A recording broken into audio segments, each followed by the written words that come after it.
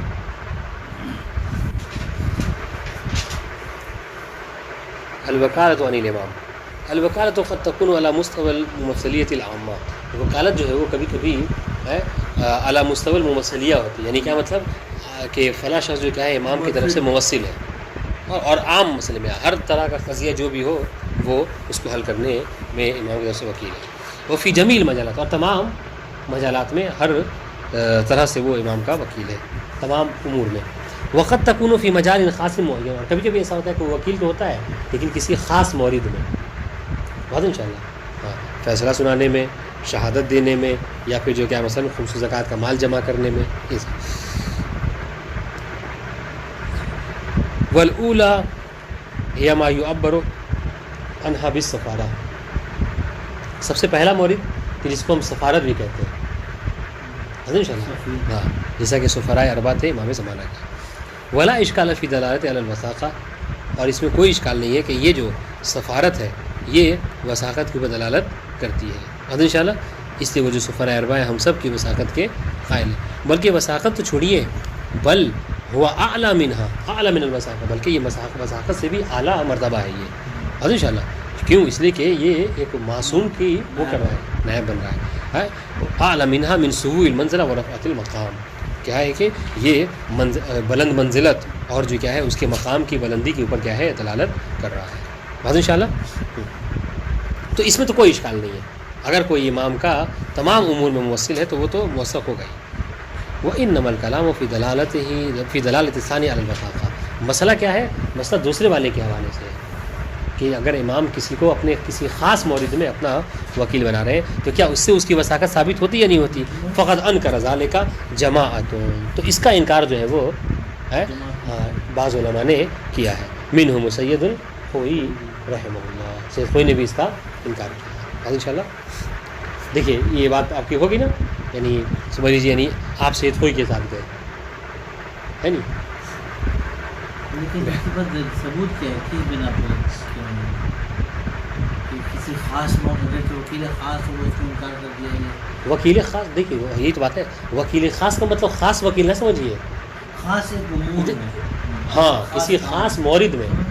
دلیل سنیے، ابھی دلیل پڑھتے ہیں نا، وہ بے حجت، صحیح دلیل کیا ہے کہ اننا نرى كثيرا من الوكلاء قد صدر من الائمه ذمهم، کہ بہت سے ایسے، سید خوئی نے کہا کیوں وثاقت یعنی وکالت خاص جو ہے وہ دلالت نہیں کرتی وثاقت کے اوپر، اس لیے کہ ہم نے دیکھا ہے کہ بہت سے لوگ ہے نا امام کی طرف سے وکیل بھی تھے اور ان کی مذمت بھی امام کی طرف سے وارد ہوئی۔ وہ تو وکیل عام کے لیے بھی ہو سکتی ہے، وکیلان کے لیے نہیں ہوتی، وکیلان کے لیے نہیں ہو سکتی، وکیل عام جو مطلب تمام امور میں امام کا وہ ممثل ہو، عام کے لیے نہیں، خاص کے لیے، خاص کے لیے ہو سکتا ہے، ان شاء اللہ۔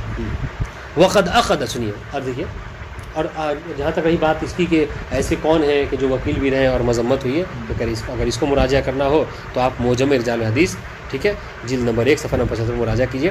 وقد اخذ شیخ طوسی فی کتاب الغیبہ، اپنی کتاب غیبت میں شیخ طوسی نے ایک پورا باب قائم کیا ہے، بابًا خاصہ ہاں بالوکلاء المعلومین، وہ کہ جو وکلاء تھے امام کے، ٹھیک ہے، اور مذمت بھی ان کی وارد ہوئی ہے، بہت انشاءاللہ۔ تو اس لیے سید خوئی کیا کہتے ہیں کہ آپ ہم کو کسی خاص مورد میں کوئی وکیل ہے تو اس سے اس کی وثاقت ثابت نہیں ہوتی میرے نزدیک، بات انشاءاللہ۔ اب آئیے شیخ باقر، والصحیح دلالت الوکالہ علی الوثاقۃ لانعقاد صدق غلایہ علی عدم ایقاع العاقل ای امر من امورہ الی غیر الثقہ. کہہ رہے کہ ہمارا یہ کہنا ہے کہ ہمارے نزدیک صحیح نظریہ یہ ہے کہ وکالت جو ہے وہ وثاقت کے اوپر دلالت کرتی ہے. ٹھیک ہے, یہی وکالت خاص. کیوں؟ لانعقاد سیرت العقلاء, کیوں؟ اس لیے کہ سیرت عقلاء قائم ہے کس بات کے اوپر؟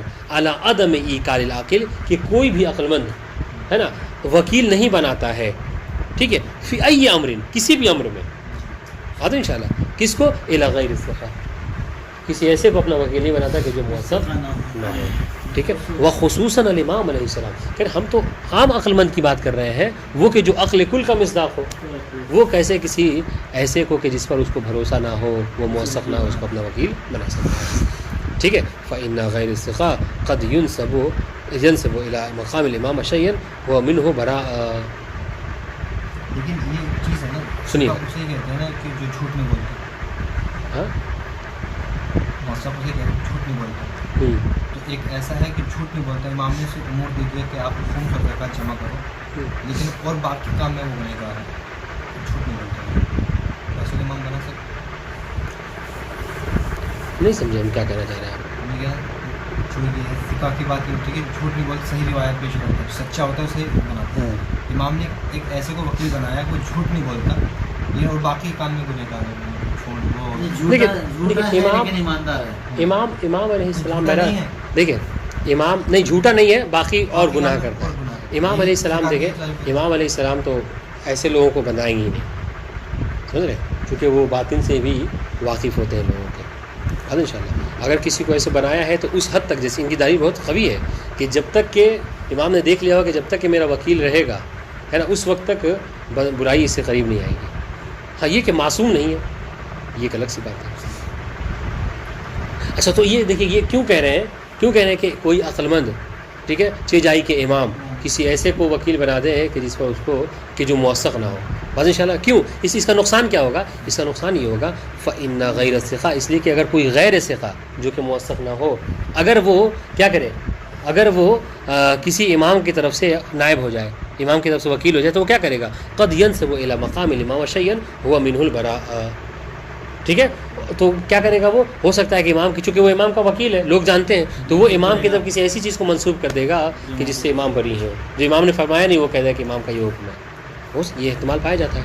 اس لیے کہتے ہیں کہ بہرحال امام علیہ السلام بھی اگر کسی کو اپنا وکیل بنائیں گے تو اس پر اگر وہ موثق ہو جبھی اس کو وکیل بنا سکتے ہیں. ٹھیک ہے, الامر قد يشكل خطرا على بعض جوانبها. ٹھیک ہے, اور ٹھیک ہے, اور یہ امر جو کیا ہے, یہ بعض جوانب سے بہت زیادہ خطرناک ہو سکتا ہے کہ نہیں, یہ بہت زیادہ خطرناک واقع ہو سکتا ہے. ٹھیک ہے, کسی کو کچھ فیصلہ کر دے, کسی کا نکاح کر دے, کسی کا طلاق کر دے, اور سب کی نسبت کیا ہے, امام کی طرف دے دے. یہ بہت بڑا مسئلہ ہے. بات انشاءاللہ. اب آئیے ان پر اشکال ہوگا, تو پھر سید خوئی کے اشکال کا جواب دیجیے آپ. کہ پھر مذمت کیوں وارد ہوئی؟ اگر وثاقت خاص مورد میں دلالت ہے اس بات کے اوپر کہ موثق ہے وہ وکالت, تو پھر سید خوئی کے اشکال کا جواب دیجیے کہ مذمت کیوں وارد ہوئی. وَإِذَا قِيلَ كَيْفَ يُفَسِّرُ إِذًا الذَّمُّ الصَّادِرُ مِنْ حَقِّ بَعْضِ الْوُكَلَاءِ. اگر کوئی ہم سے یہ کہے کہ پھر آپ جب یہ کہہ رہے ہیں کہ وکیل خاص, ٹھیک ہے, وہ موثق ہوتا ہے, تو پھر ایسا کیوں ہے کہ بعض ہم نے دیکھا ہے کہ بعض وکلاء کے حوالے سے کیا ہے, مذمت بھی امام کی وارد ہوئی ہے. اگر وہ موثق ہے تو امام مذمت نہ کرتے. تو کان الجواب, اس کا جواب کیا ہوگا کہ ان ذالک صادر بعد توکیلہم ولیس قبل ذالک. کہ یہ جو مذمت صادر ہوئی ہے نا, یہ مذمت وکالت کے بعد صادر ہوئی ہے.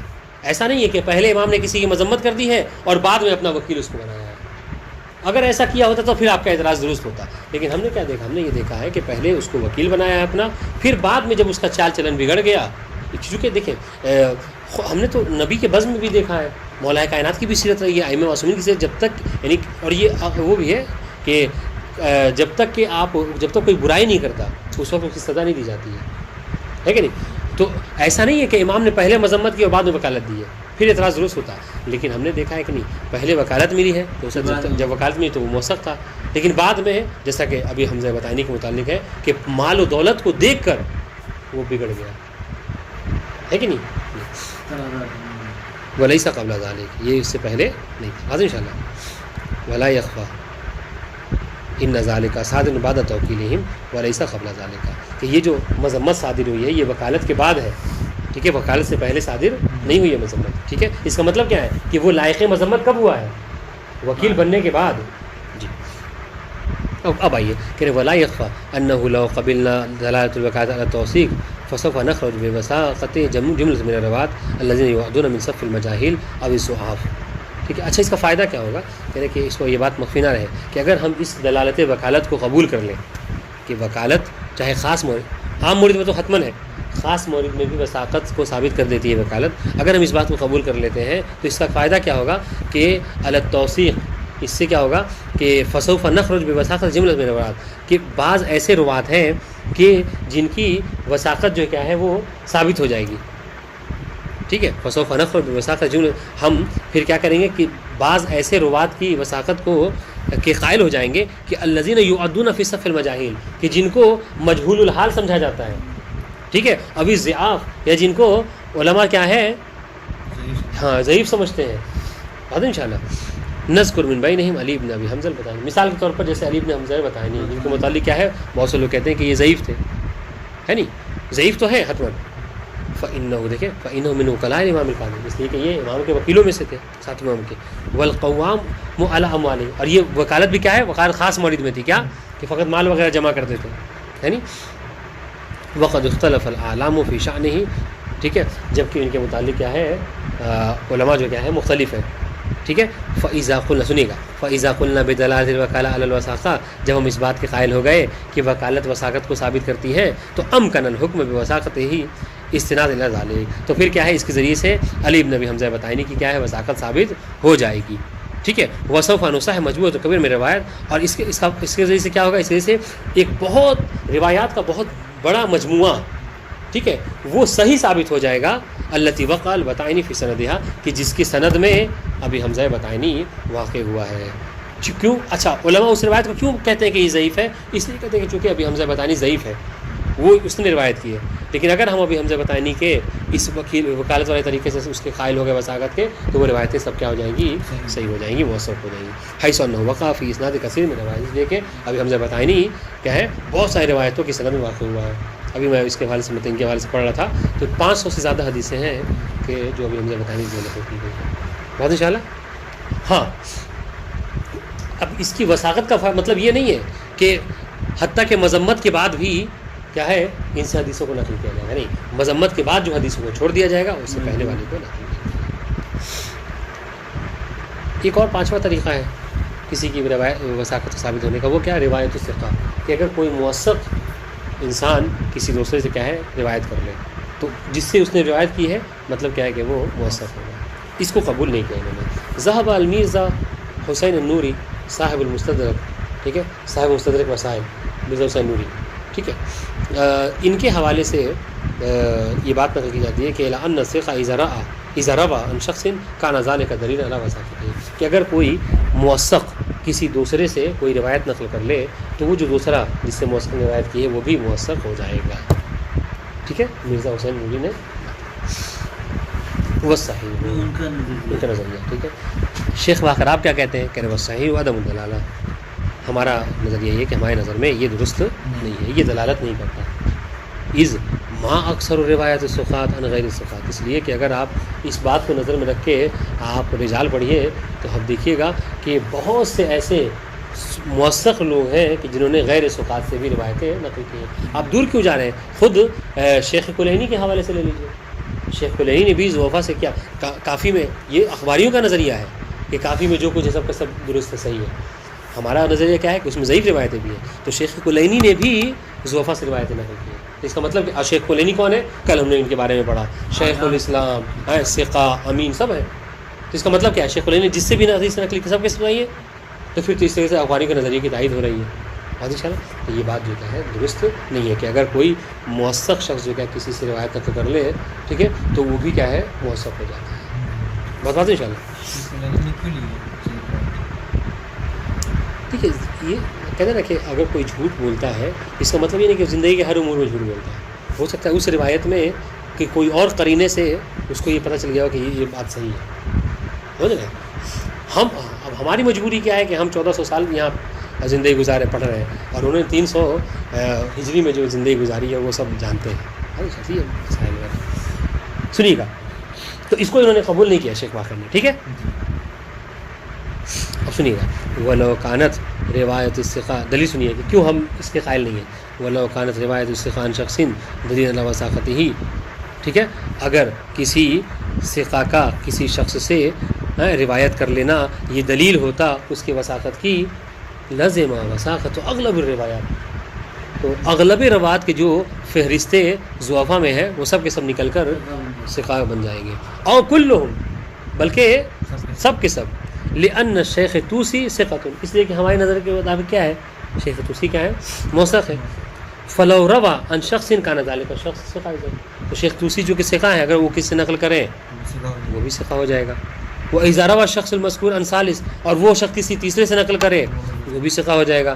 ٹھیک ہے، اس طریقے سے یہ چین بنتا جائے گا اوپر کے، اور اس طریقے سے سب کے سب جو کیا موثق ہوتے چل.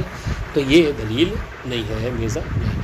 ہاں ایک بات کہی انہوں نے، کہا کہ اگر اسی بات کو آپ پلٹ کر اس طریقے سے کہیں تو ہم بھی اس بات کے قائل ہو سکتے ہیں. وہ کیا کہ کسی ثقہ نے کسی ایک خاص شخص سے کثرت سے روایت نقل کی ہے، تب آپ یہ کہہ سکتے ہیں کہ ہاں کہ کوئی موثق شخص ہو سکتا ہے ایک آدھ حدیث میں کیا ہے اس کو یہ قرینہ مل گیا ہو، لیکن اکثر روایتوں کا نقل کرنے کا مطلب کیا ہے کہ وہ اس کی نظر میں موثق ہے.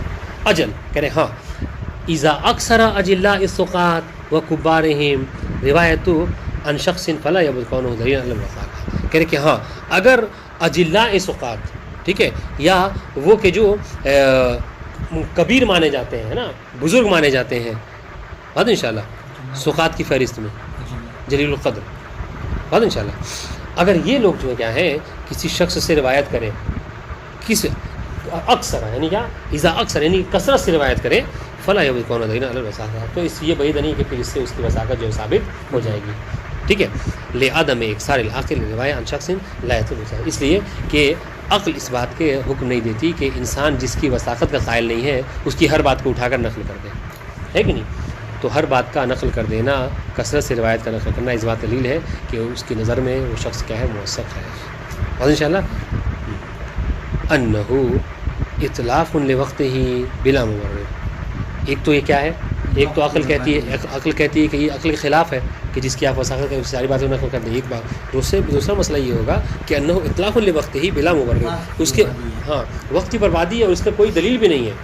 کیوں آپ جب وہ موثق نہیں ہے تو کیوں اس سے ہر بات کو نقل کر رہے ہیں. ٹھیک ہے، بلا مبرر یعنی اس کی کوئی آپ کیا ہے توجیہ پیش نہیں کر سکتے کہ کیوں ہم نے غیر موثق سے حدیث کو نقل کی. کیا آپ کو کتاب موٹی کرنی تھی؟ کیا شیخ کلینی نے، شیخ توسی نے جو حدیثیں نقل کی ہیں مثلا اگر کسی ضعیف سے، اس لیے تاکہ ان کی جلد زیادہ ہو جائے اور لوگ علماء میں ان کا نام رہے کہ اتنی جلد کی کتاب لکھ دی؟ ایسا نہیں ہے.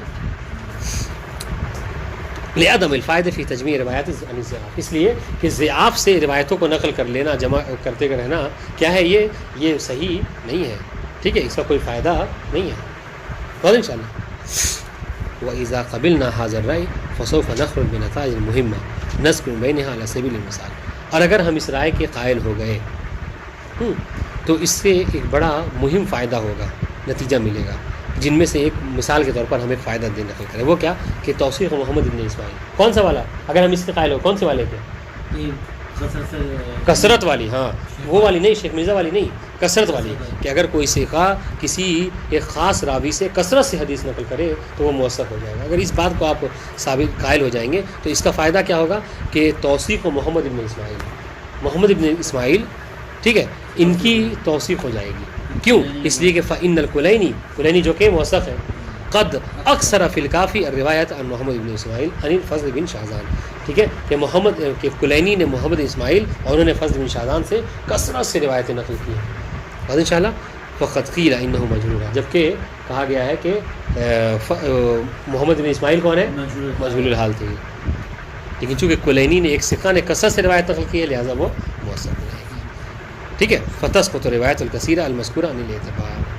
اب جب مجہول الحال مان رہے ہیں تو اس کا مطلب کیا ہے کہ ان کی روایتیں کیا ہیں، اعتبار سے ساقط ہیں، یعنی وہ صحیح نہیں ہوگی، موثق نہیں ہوگی. بینما بناء علی ما تقدم یمکن الحکم بوثاقتہ، لیکن اگر ہم جو اوپر ہم نے کہہ کر آئے ہیں کہ اگر کوئی موثق کسی کثرت سے روایت نقل کرے تو اس کا مطلب کیا ہے کہ وہ موثق ہے، تو اس سے کیا ہوگی، اس سے محمد اسماعیل کی کیا ہو جائے گی، وثاقت ہو جائے گی. بس انشاءاللہ بنا علی ما تقدمہ، ہم نے جو کہا اوپر اس کے بنا پر کیا ہو جائے گی، یمکن حکم وثاقت ہے، ہم محمد اسماعیل کی وثاقت کے حکم لگا سکتے ہیں. وَإِن لَّمْ يُمَكِّنَّا تشخیص علی سبیل التفصیل، گرچہ ہم تفصیلاً اس کو مشخص نہیں کریں گے مگر بہرحال اجمالاً یہ کہہ سکتے ہیں کہ وہ موثق ہے. وَبِذَلِكَ سَوْفَ تَرْتَقِي مَجْمُوعَةٌ كَبِيرَةٌ مِنَ الرِّوَايَاتِ إِلَى مُسْتَوَى الْحُجِّيَّةِ. تو اس سے کیا ہوگا، اس سے یہ ہو جائے گا کہ بہت ساری روایتیں جو محمد اسماعیل کی جس کو ہم ترک کر رہے تھے، چھوڑ رہے تھے کہ یہ ضعیف کی روایت ہے، وہ سب کی سب کیا ہو جائیں گی، سکا ہو جائیں گی اور اس سے یہ حکم کا استخراج وغیرہ کیا جا سکتا ہے. بتا دیں انشاءاللہ. تو یہ 5واں طریقہ تھا. چھٹا اور آخری طریقہ شیخوخۃ الاجازہ. ٹھیک ہے، اخذ الروایت من شخص له صور متعددہ، ایک شخص کا، ٹھیک ہے، کسی دوسرے شخص سے روایت کا لینا، اس کی کئی صورتیں ہو سکتی ہیں. ایک صورت یہ ہو سکتی ہے فتارتاً یسمع التلمیذ الروایہ من الاستاذ، کبھی کبھی یہ ہوتا ہے کہ تلمیذ شاگرد جو کیا استاد سے کیا ہے کچھ کوئی بات سنتا ہے، کوئی روایت سنتا ہے. وأخرى یقرأ الاستاذ الروایہ علی التلمیذ، تو دوسری صورت کیا ہے کہ نہیں، استاد جو ہے وہ کیا ہے وہ سناتا ہے کس کو، اپنے تلمیذ کو. ٹھیک ہے، تو پہلے کیا تھا کہ اس شاگرد نے کہیں بیٹھا تھا، وہ سن لیا بیان کرتے ہوئے. ٹھیک ہے، دوسری صورت میں کیا ہے کہ استاد اس کو سنا رہا ہے. تیسری صورت کیا ہو سکتی ہے کہ یجیز الاستاد التلمیذ بأن يدفع له الكتاب الذي سجل فيه الروایات وجمعها فيه ويقول له اجزتك في نقل الروایات الموجودة فيه عني. اور تیسری صورت یہ ہو سکتی ہے کہ استاد جو یہ شیخ ہے کہ استاد جو کیا ہے اس کو ایک دفتر دے، ایک کتاب دے، ٹھیک ہے، کہ یہ لو اور اس میں جو ہے کیا ہے میں جو حدیثیں کہہ رہا ہوں اس کو لکھو. بس انشاءاللہ. اور کیا، اور یہ کہے کہ جو روایتیں میں نے اس میں جمع کی ہیں اس میں تم کو اجازت دے دی میں نے کہ نقل روایتیں الموجودہ انی فی ہے، کہ مجھ سے تم اس روایت کو نقل کر سکتے ہو. بس انشاءاللہ. تو اب اس کتاب میں جو حدیثیں ہوں گی، تلمیذ کیا ہے یہ کہہ سکتا ہے کہ میں نے اپنے استاد کا نام فلاں سے اور انہوں نے ان سے نقل کی ہے حدیث. بس انشاءاللہ. تو یہ تین صورتیں ہیں. اس میں سے شیخوخۃ الحدیث یا شیخوخۃ اجازہ کسے کہتے ہیں کہ ویصطلح علی الشکل الثالث بتحمل الروایہ بنحو الاجازہ. تیسرے والے کو شیخوخۃ الاجازہ کہا جاتا ہے. ہاں، شیخ یعنی استاد اور اجازت یعنی استاد نے اجازت دی ہے کہ تم مجھ سے اس بات کو نقل کر سکتے ہو. بات انشاءاللہ. یہ بات واضح ہوئی. عبارت عبارت کے بعد لیکن یہ مفہوم آ جائے گا. عبارت دیکھیے پھر سے واضح ہو جائے گا. وہ ثالث کہ استاد نے ایک وہ گیا اپنے دونوں ہو جائیں گے. طالب علم تو سمجھ لیجیے شیخ کلینی ہے، مثلا طالب علم تو شیخ کلینی ہے. طالب ہم نے جیسے پہلے، اور یہ ہے بھی سسٹم پہلے کے بڑا کہ ثقہ وہ ہے کہ جو خود نہ کہے کہ میں ثقہ ہوں، امام نے مجھے ثقہ کہا ہے. ٹھیک ہے، کوئی دوسرا آ کے گواہی دے کے ثقہ ہے. اب ایک ماسٹر سے میں ہوں، میرے 400 طالب ہیں، اب میں نقل کرواتا لکھواتا ہوں، میں کہہ دوں تمہیں اجازت دیتا ہوں، تو میں ثقہ کہاں سے ہو جاؤں گا؟ یہاں کوئی دوسرا کے کہے کہ ہاں یہ جو ماسٹر پڑھاتا ہے 400 لڑکوں کو یہ ثقہ ہے، یہ اس کے وسیلے سے ہوگا چونکہ اس کا شاگرد جو ہے وہ کیا ہے وہ موثق ہے. شاگرد جو ہے وہ کیا ہے وہ موثق ہے. ٹھیک ہے، اس نے ایسے کی شاگردی اختیار کی ہے کہ جو موثق ہو. کسی غیر کی ایک انسان دیکھے نا، یہ اس سے بڑا مرحلہ ہے. ایک ہوتا ہے کہ ہم آپس میں کہیں بازار میں ملے، بات چیت ہو رہی تھی تو آپ نے کہا کہ میں نے امام کو یہ فرماتے ہوئے سنا، تو یہ ایک الگ مرحلہ ہے. اور اس سے بڑا مرحلہ کیا ہے کہ ہم اپنی زندگی کا ایک طولانی حصہ کیا ہے آپ کی شاگردی میں گزاریں. انشاءاللہ. تو یہ اس سے بڑا مرحلہ ہے. تو کوئی موثق شخص کیا ہے کسی ایسے کو کہ جس کی وثاقت نہ ہو اس کو اپنی استادی میں دے دے، ٹھیک، اپنی شاگردی میں دے دے اور اس کے درس پڑھتا رہے، یہ نہیں ہو سکتا. تو اس طریقے سے شیخوخۃ الاجازہ ہو سکتا ہے. سنیے گا، یہ بات واضح ہوئی ہے. وثالثہ یجیز الاستاد تلمیذہ، کہ تلمیذ کو استاد اجازت دے. کس طریقے سے؟ بأن يدفع له الکتاب، کہ اس کو کتاب دے دے. ٹھیک ہے، الذی سجل فیہ روایت، کہ جس کتاب میں اس نے کیا ہے روایتوں کو نقل کی ہے. کس نے؟ استاد نے کتابوں کو روایتیں لکھ رکھی ہیں. وہ جمع فیہ، اور اس میں روایتوں کو جمع کیا ہے. وہ یقول له، اور اپنے شاگرد سے کہے کہ اجزتک فی نقل روایات الموجودہ فی عنی، کہ میں تمہیں اجازت دیتا ہوں کہ اس کتاب میں جو روایتیں ہیں وہ سب کی روایتیں مجھ سے نقل کر سکتے ہیں. کسی کو سنانا چاہو تو یہ کہہ سکتے ہو کہ یہ حدیث میں نے فلاں استاد سے اور انہوں نے اس سے سنا ہے ان شاء اللہ. وقد اختلف فی ان شیخوۃ الاجازہ حل تکفی اثبات الوثاقہ ہونا، اس سے بھی آپ نے سوال کیا کہ اس میں اختلاف ہے علماء میں کہ کیا فقط کسی کے لیے شیخوۃ الاجازہ ہو جانا، ٹھیک ہے، یہی اس کے وثاقت کے ثابت ہونے کے لیے کافی ہے کہ نہیں ہے. والبحث عن النقطة المذکورہ مہم، اور اس حوالے سے بحث کرنا بہت ضروری ہے. کیوں؟ لأن كثير من الأصول الحديثية التي ألف منها التهذيب والاستفساء ومن لا يهذب الفقيه قد وصلت إلى الشيخ الطوسي شيخ الصدوق والطوسي بواسطة أشخاص لم يرد في حقهم توثيق خاص. یہ کیوں مہم ہے؟ یہ اس لیے مہم ہے کہ ہماری بہت سی ایسی اصول حدیث جن کو اصول اربعہ کہا جاتا ہے، یعنی ایسی حدیثیں کہ جو یعنی اصول میں موجود ہیں، ٹھیک ہے، کثیر من اصول الحدیثیہ التی الف منہا، کہ جن سے لکھا گیا ہے، جیسے تہذیب جیسی کتاب لکھی گئی، استفسار جیسی، ملۃ الفقیر جیسی کتاب لکھی گئی. قد وصلت، یہ کتابیں کیا ہیں؟ تہذیب و استفسار شیخ طوسی کی، اور ملۃ الفقیر کیا ہے؟ شیخ صدوق کی، ہے نا، یہی تو ہے. کہہ رہے قد وصلت الی شیخ الصدوق والطوسی، یہ کتابیں اور ان میں موجودہ حدیثیں یہ پہنچی ہیں ان لوگوں تک. کیسے پہنچی ہیں؟ بے واسطۃ اشخاص، ایسے لوگوں کے ذریعے سے پہنچی ہیں کہ لم یرد فی حقہم توثیق، کہ جن کے لیے نجاشی نے یا کسی غیر نے وثاقت نہیں وہ کیا ہے کہ یہ موثق تھے یا نہیں تھے، بلکہ کیا ہے، ان کے لیے کوئی خاص توثیق وارد نہیں ہوئی ہے. غایتہ ہم من مشائخ الاجازہ، زیادہ سے زیادہ ان کی وثاقت میں آپ کیا کہہ سکتے ہیں کہ یہ کیا ہے، شیخ صدوق کے استاد تھے، یہ شیخ طوسی کے استاد تھے. انشاءاللہ. تو اب آپ کیسے، جیسا کہ آپ نے کہا کہ کسی کو بس حدیث کہہ دینا کہ میں پڑھا رہا ہوں کسی کو اور وہ میں موثق ہو جاؤں، یہ تو نہیں ہو سکتا. تو کہہ رہے کہ جی ہاں صحیح بات ہے، لیکن آپ وہ تو دیکھیے کہ ایک موثق شخص کیا ہے، پڑھنے والا کون ہے. پڑھنے والا شیخ طوسی جیسا موثق شخص ہے، پڑھنے والا شیخ کلینی جیسا موثق شخص ہے، پڑھنے والا شیخ صدوق جیسا موثق شخص ہے. حسن تو بالکل. آپ دیکھیں تو یہی تو کہنا، روایت نقل کرنا تو آسان ہے، جیسے بازار میں ملے سنا دیا امام کا فرمان، چونکہ یہ چند منٹوں کا ساتھ ہے، لیکن استاد اور شاگردی کا جو ساتھ ایک زمانے تک کا ہوتا ہے 20 سال پڑھا ہے جی. غایت ہم من مشائخ الاجازہ، ہاں ان کی وثاقت کیسے ثابت ہوئی ہے؟ کوئی خاص وثاقت نہیں ہے ان کی، بس زیادہ سے زیادہ ان کو یہ کہا گیا ہے کہ یہ کیا ہے، یہ شیخ طوسی یا شیخ صدوق کے مشائخ اجازہ میں سے تھے.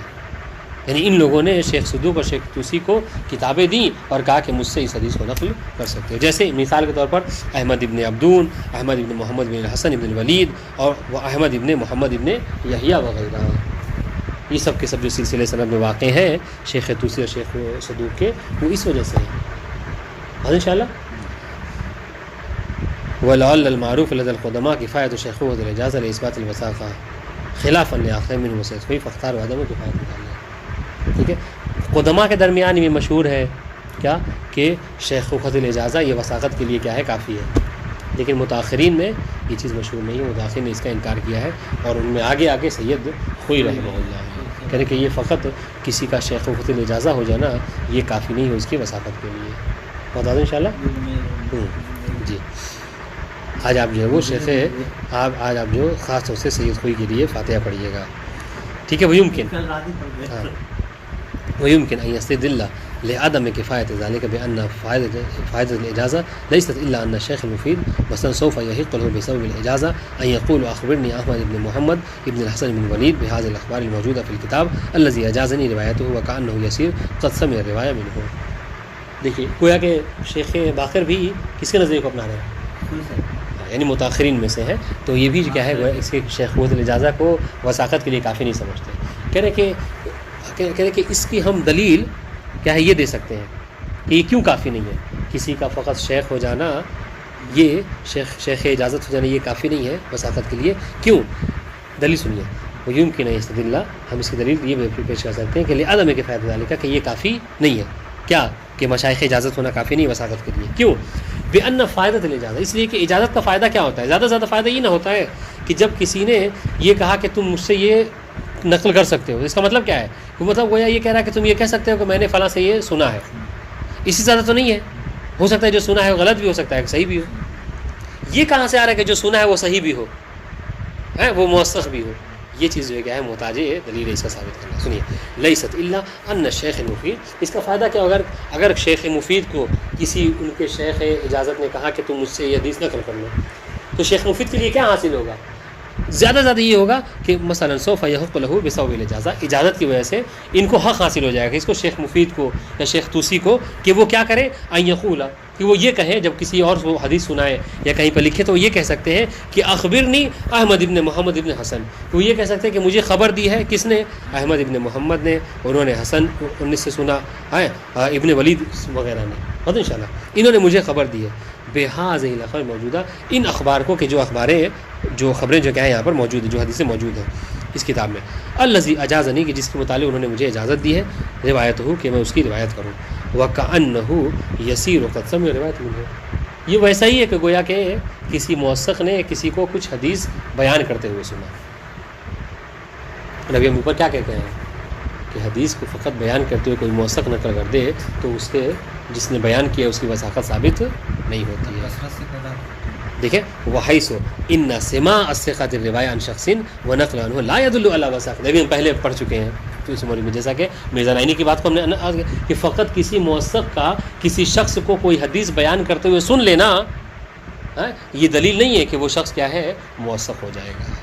فلا يمكن ان تكون شیخوۃ الاجازہ دلیل نہیں، بس شیخوۃ الاجازہ ہونا یہ وثاقت کے اوپر دلیل نہیں ہے۔